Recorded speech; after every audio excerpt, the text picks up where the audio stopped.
Upper90studios.com. Fantasy Premier League tips and cheats.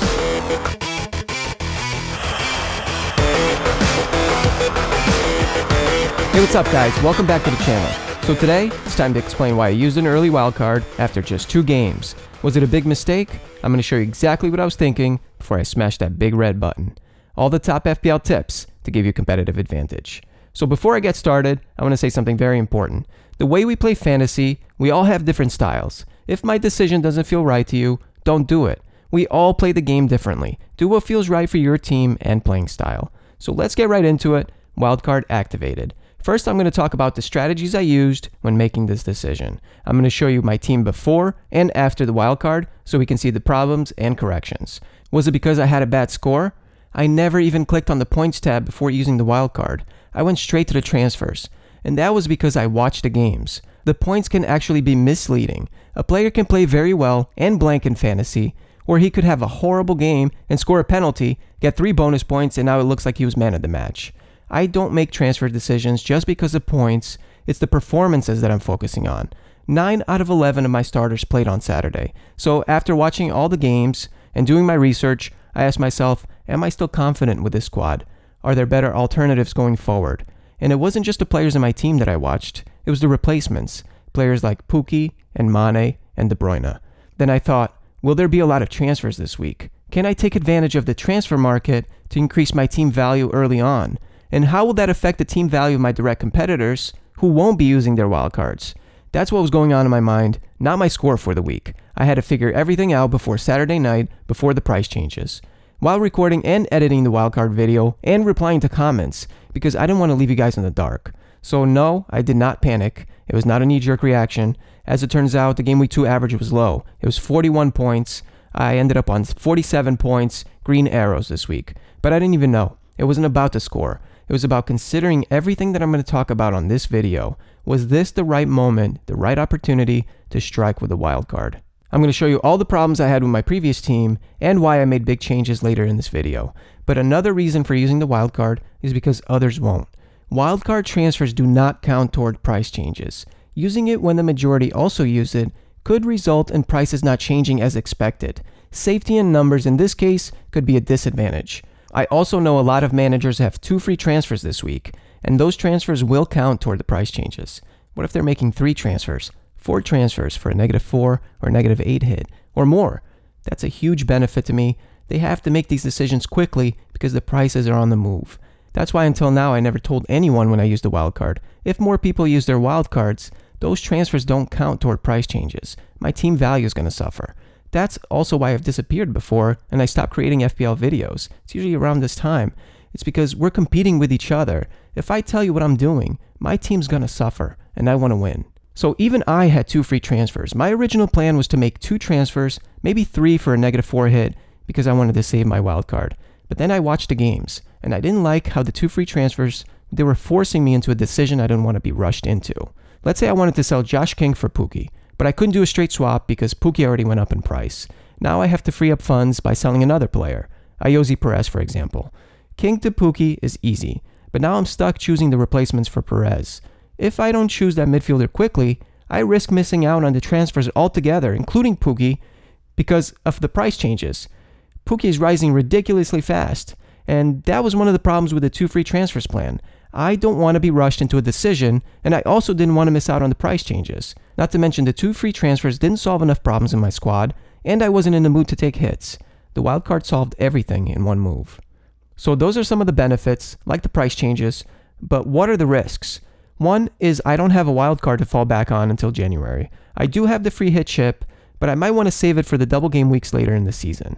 But the biggest risk is now I'm going away from the experts template. I've been telling you about the Elite 64 League and building safeguards. If my players blank and their score, I risk falling behind strong competitors. That is a real danger with the early wildcard.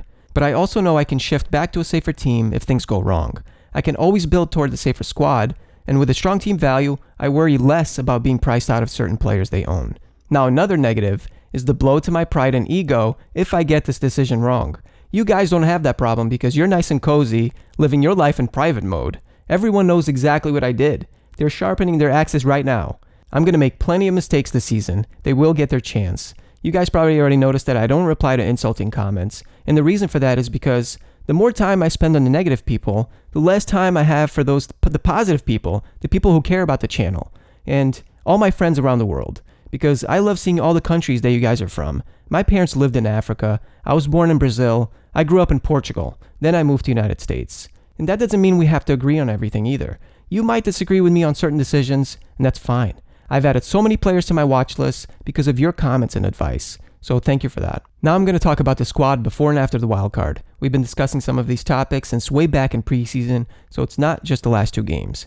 We're going to start back to front with Matt Ryan. Another good game. No clean sheet this time, but there's something different about this Brighton side. Last season they struggled to score goals, but now they're controlling more of the possession. They had 16 shot attempts game week 2. West Ham spent more time chasing the ball, which means less time attacking, and that's great news for Ryan. Van Dijk and Robertson. Of course, it was a big mistake by Adrian. Alisson has a calming presence that you can't replace. But then I started thinking about how many chances Southampton had to score. They had 14 shots in that game. So there are other warning signs besides just the goalkeeper. To be fair to Liverpool, they were affected by the Super Cup midweek, so that played a role. But it's another game without a clean sheet, and this time no attacking returns or bonus from my Liverpool defenders. Luca Digne, excellent, clean sheet, assist, 2 bonus points. The problem is he went down in the 70th minute with a hamstring problem. I went back and looked at the game again, and this is exactly what I saw. He took a corner, then he sprinted back to beat the counterattack.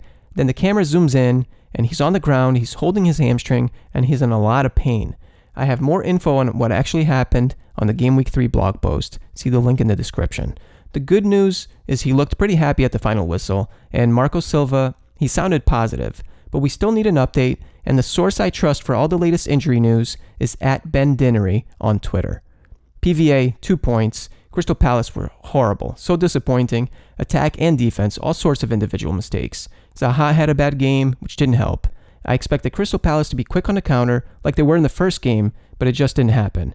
I made Zaha a green light last week, so I'm sorry to anyone who followed that tip. Hopefully I'm going to get more right than wrong in the end. Lundstrom, 14 points. Did I make a mistake by benching him? Of course I would have loved to have the points, but I never see points on the bench as a negative, not for the midfielders. Salah, 6 points, captain. Quiet first half, came to life a little bit more in the second half. He had one really good chance to score, try to curl it around Gunn, but he was definitely feeling the effect from the Super Cup midweek. Sterling, he was brilliant once again. Manchester City are built to score goals, and Sterling is always going to be involved. That's 4 goals in the first 4 games, and he has Bournemouth next. I love watching him play. His finishing is so much better now.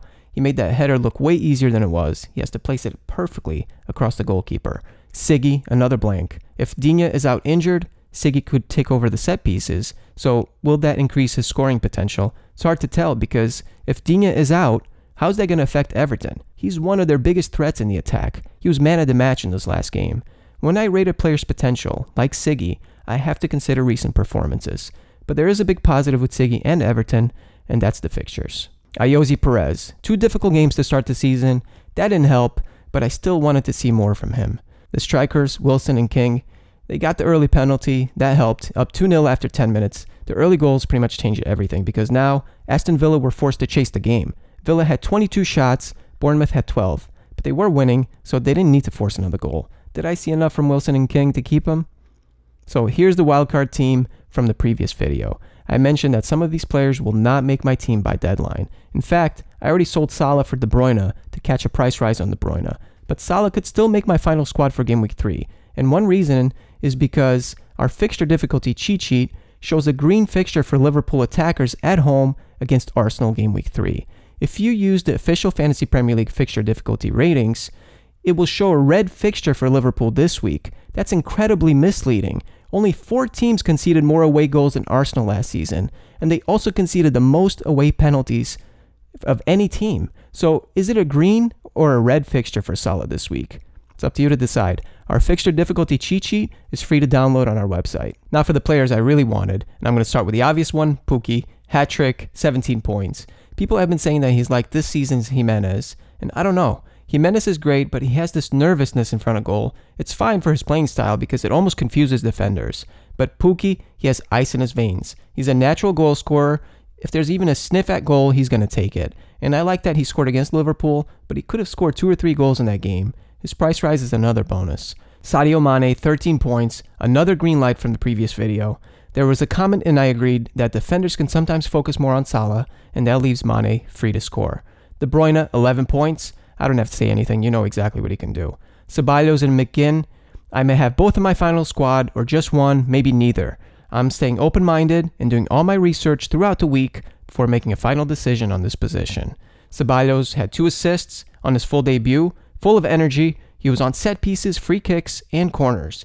A cheap midfielder in a strong attacking team with 2 top strikers, Aubameyang and Lacazette. There is a small risk of rotation because he is new, but if he's not playing well, I probably wouldn't want him in my team anyway. McGinn, no returns this week, but he's an excellent player. I love how he's not afraid to shoot, excellent technique. I like how he times his runs perfectly at the edge of the area in case the ball comes back out. He's always in the right places to score goals. That's exactly what I want to see for FPL.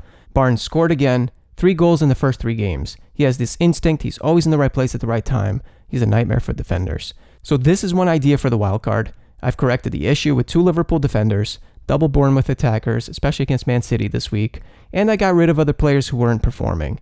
I also brought in the players I really wanted. They make me happy. I'm confident on my team again. Keep in mind that my final wildcard team might not look like this by deadline. Oh right, the Elite 64. So last week, around Wednesday, I started getting these notifications that Live FPL wasn't working. It seemed fine for me, but then I tried entering the Elite 64 League ID and it didn't work.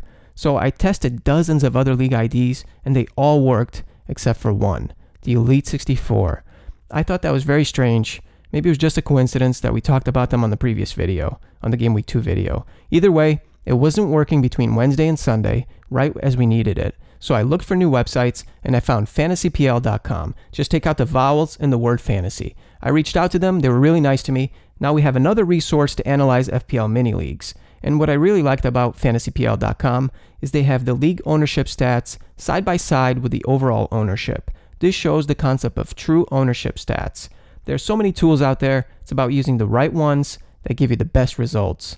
Now, the majority of FPL managers are not going to use an early wildcard, and that's not a surprise because we're only 2 games in. We don't have that much information to go by. Making changes now is really risky. So if you're new to the game, you might be better off just seeing what I'm doing, seeing how I'm using these strategies. You can learn from my mistakes. Obviously, that's not going to happen this time for you because my wildcard team is going to score 300 points game week 3. So that's going to be a wrap for today. Stay tuned for my next video. If you like my music, all my songs are free to download on the website. See the link in the description. Be sure to follow at Upper 90 Studios on Twitter, Facebook, or Instagram, where you'll get the inside scoop before YouTube. And if you're brand new to the channel, be sure to like and subscribe and turn on your post notifications because this season is going to be epic. Don't forget to subscribe to our email list and get your free fixture difficulty cheat sheet. Click the Fantasy Premier League tab at upper90studios.com. If you're on a computer, it's at the top right of the page. If you're on the phone, it's at the bottom. Thanks for watching. See you soon.